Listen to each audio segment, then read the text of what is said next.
Firstpost reports from the world's second largest continent. Hello, I'm Alison Lagrange. A very warm welcome from Durban, South Africa. We get you the news and the newsmakers from Africa. From elections to climate change to innovations and opportunities. As the world's attention shifts, we report from Africa, the heart of the global south. Join me every weekday live on Firstpost.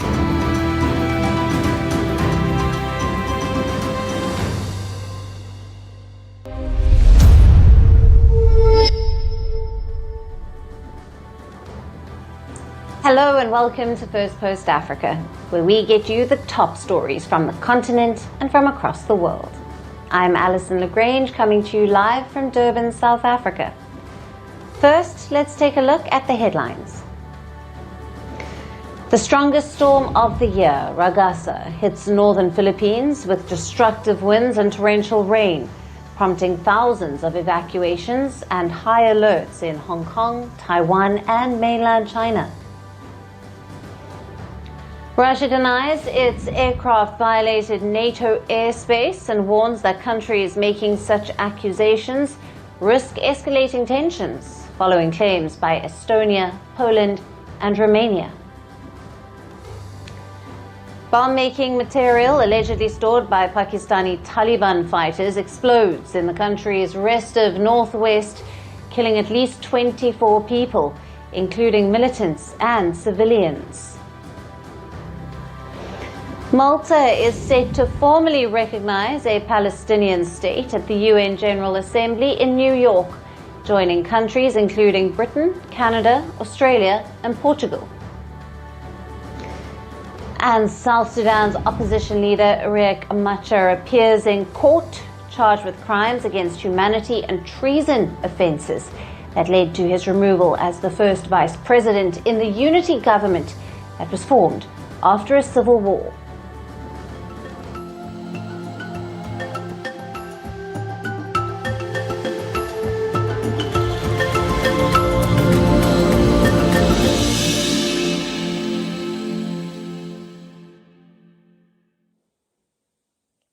Hello and welcome.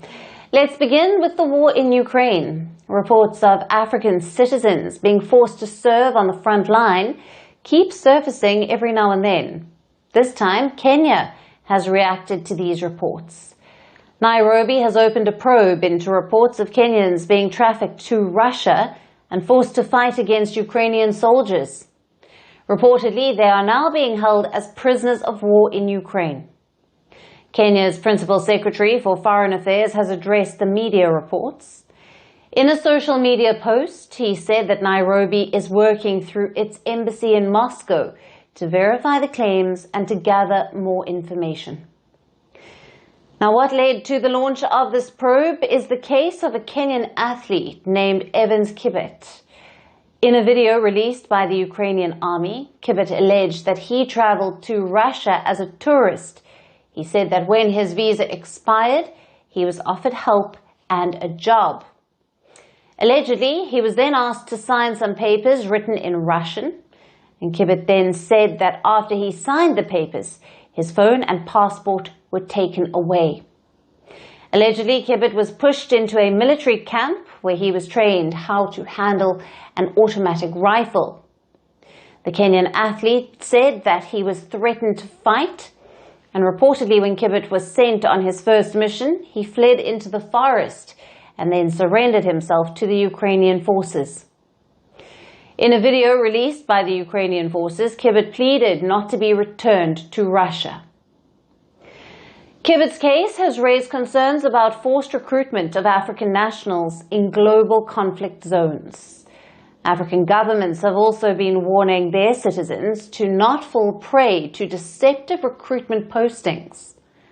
Last month, South Africa's government launched an investigation into controversial Russian job schemes that were allegedly pushing young women into the Ukraine war. Now, the scheme named Alabuga, it was a START program, targeted women aged 18 to 22. It was promoted by South African influencers. The job ads were catchy. They promised jobs in Russia's Tatarstan region, including flights, housing, and language classes. However, media reports had a different story to tell. Now, reportedly, some of these women were forced to work in a Russian drone factory. There have also been reports of Kenyan women being trapped in such Russian drone manufacturing factories. High unemployment rates and the desperation to live a better life make young Africans highly vulnerable to such job traps. And before they know it, their dreams come crashing down to the floor and they find themselves in the middle of a conflict they never signed up to be a part of. Now, for more on this, we have with us Narima Wako, who is Executive Director at Siasa Place and a political analyst who is joining us live from Nairobi, Kenya. Thank you for being with us. Thanks for having me. Now, Narima, what do we know about the networks or the mechanisms through which the Kenyan citizens could be lured or trafficked into Russia's military? And how widespread could this problem be across Africa? So we've heard about Evans Kibet, and he's basically been tricked into signing a military contract in Russia. So this mirrors other reports, around Africa. You've shared about South Africa as well, where young people are lured with work, study, or sports visas. And once in Russia, they are coerced into the military or war industry roles. So we've seen these same tactics also used on Cubans and even African students offered so-called training programs. So while Kenya's inquiry begins with one man's story, that's Evan's story, there's still a large, broader pattern and a network that is targeting vulnerable Africans, considering that our countries have high unemployment rates. Kenya at the moment is at 68% unemployed, and the average age is 19. So you can imagine the number of people looking for opportunity. Right. And how might this inquiry affect Kenya's diplomatic relations with Russia and Ukraine? And what legal avenues are available for Nairobi to protect its citizens and to hold the traffickers accountable? So we have to engage both Moscow and Kyiv while using our anti-trafficking laws to hold recruiters accountable. On the diplomatic side, Kenya has to press Moscow for answers on how these recruitments happen, while also working with Kyiv to ensure any Kenyans captured, because it's also reported on both sides in the war, are treated humanely and returned safely. Legally, Kenya isn't powerless. Our Counter-Trafficking in Persons Act basically allows us to prosecute traffickers even when the crime takes place abroad. And our mutual legal assistance framework also means that we can request and demand for evidence in cooperation from other states. So this is about sending a clear message. Kenya will protect its citizens and punish anyone profiting from trafficking. Yes. And could this case signal a larger trend of vulnerable Africans who are being targeted, you did allude to this, for this kind of recruitment in global conflicts? And what measures should African governments put in place to safeguard their nationals abroad? Absolutely. I believe that Kibet's case is not just Kenya's story. It's a warning sign. Africans are being targeted, and governments must get ahead with stronger protections and regional coordination, because this case points to a dangerous trend. If Africans are increasingly being targeted as expendable labor in global conflicts, whether on the battlefield or in war-related industries, to protect citizens, governments do need to have 5 things in order. They have to issue clear travel warnings and monitor online job scams, tighten visa and Mm. recruiter licensing, set up hotlines and rapid like repatriation funds, especially for those who find themselves in this situation, Mm. and share intelligence regionally through the AU or for us, the East African community, and prosecute not just to the last recruiter, but the entire trafficking chain. So it exists. And we now know this. So if one Yeah, Kenyan can be lured, that means that thousands across the continent are being lured, currently in that position right now. So the time to act absolutely. is now. Right. Narima, thank you for being with us on First Post Africa.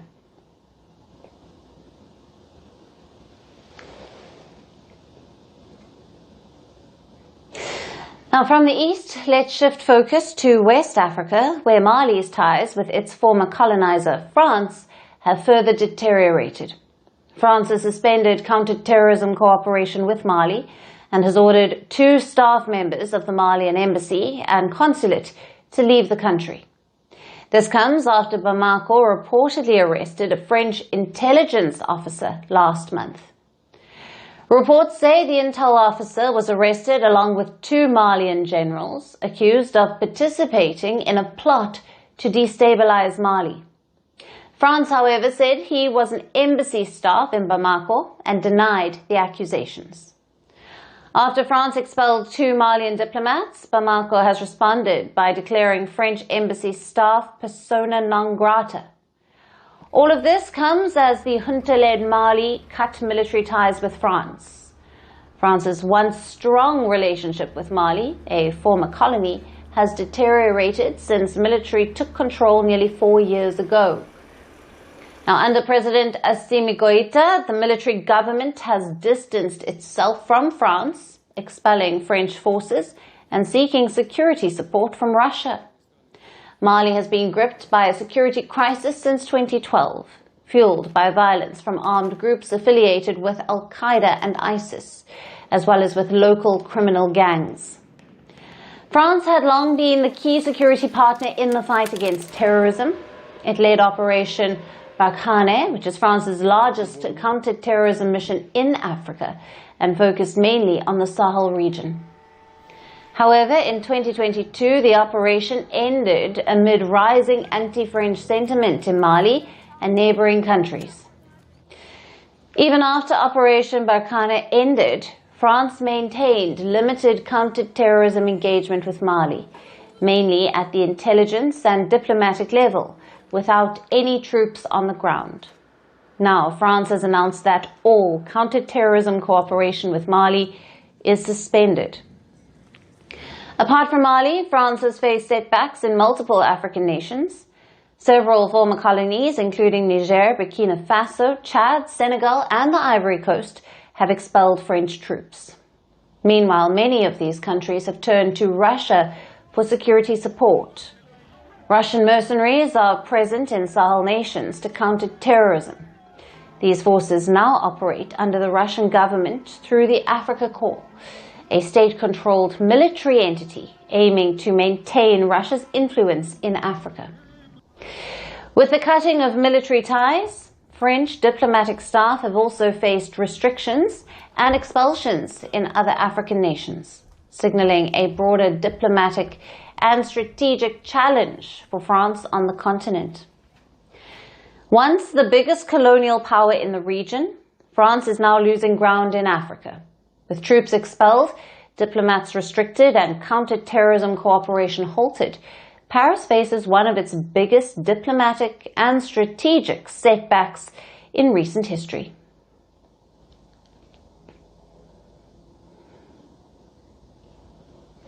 And moving on, let's turn our attention to Malawi. Last week, the country held elections.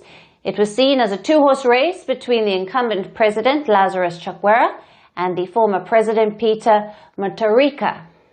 Now, provisional results from 1/4 of the councils are out, and it shows that opposition candidate Mutharika has taken an early lead. Now, reportedly, Mutharika received roughly 51% of the valid votes cast in 9 of the country's 36 councils. whereas Chakwera reportedly received nearly 39% of the votes. A candidate needs to secure more than 50% of valid votes for an outright win. Otherwise, a second round will be held. As Mutharika takes an early lead, President Chakwera's party has cried foul. The ruling party has claimed that it had evidence of rigging in the elections, including ballot stuffing. The Malawi Congress Party blamed alleged rigging for the major loss indicated in the early results. Chakwera's party filed a complaint with the Election Commission. Following this, police arrested 8 data entry staff.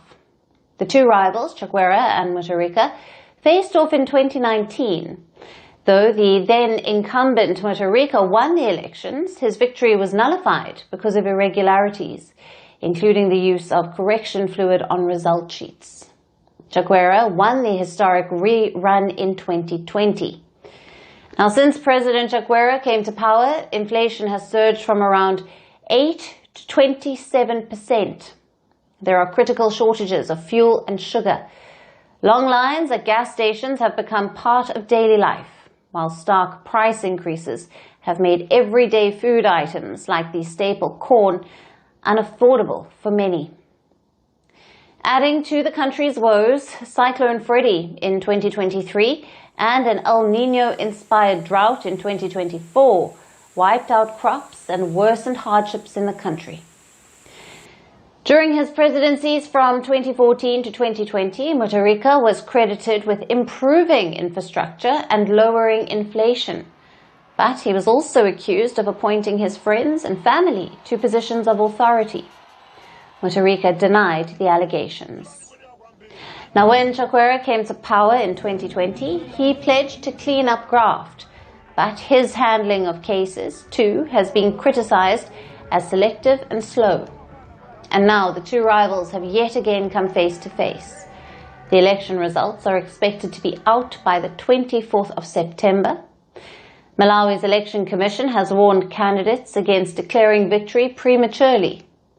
The whole nation will continue to closely watch the result of this rematch between the incumbent and a former president, and this would affect a country reeling under crises.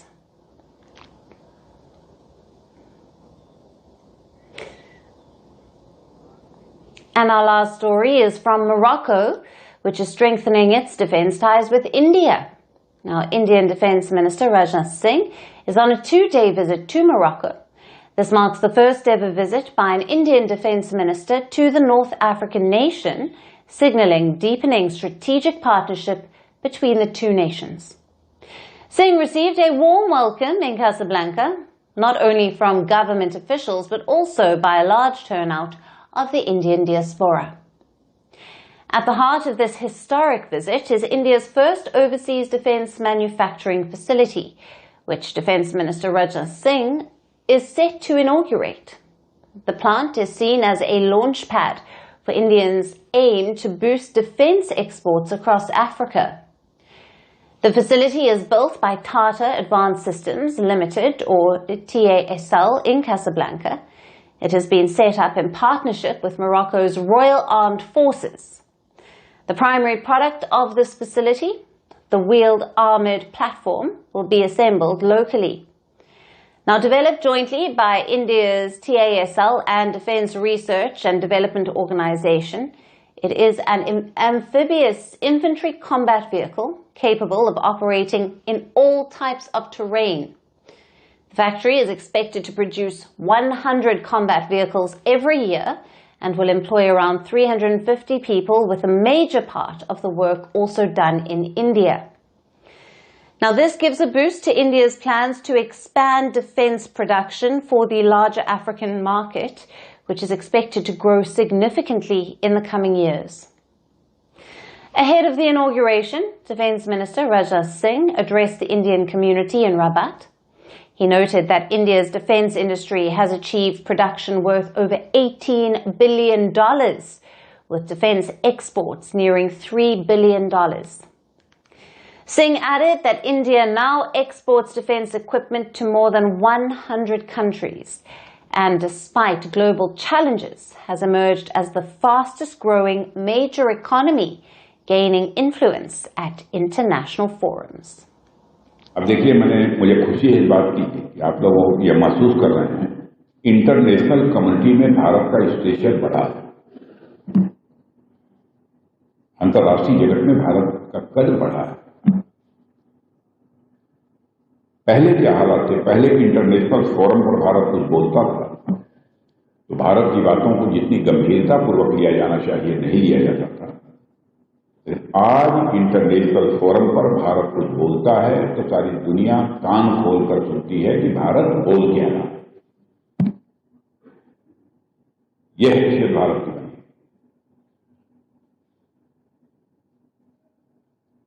पहले ऐसे हालात नहीं थे और कितने सब challenges हैं, जियो political और ग्लोबल चैलेंजेस, इन सब के बावजूद भारत आए one of the fastest growing major economies. For India, Morocco is a key partner to showcase its defense capabilities. Situated at the crossroads of Europe and Africa, Morocco has been modernizing its armed forces while seeking partnerships beyond traditional suppliers like the US, Europe, and Israel. The plant in Casablanca strengthens India's position as a credible defense supplier to Africa's fast-growing market. India-Morocco ties are also expanding in other areas. Bilateral trade has grown from approximately $1.2 billion in 2015 to $4.2 billion by the year 2023. Key trade areas include fertilizers, phosphates, electrical products, car components, steel, and tires. Now, Singh has held bilateral talks with his Moroccan counterpart. He will also meet with Morocco's Minister of Industry and Trade to explore avenues for industrial collaboration. India's defense and trade engagements with Morocco reflect a strategic partnership poised for long-term growth, strengthening both nations' presence in the African market and beyond. And that's it on the show for today. We will see you again tomorrow at the same time. Thank you for watching. Stay tuned to Firstpost.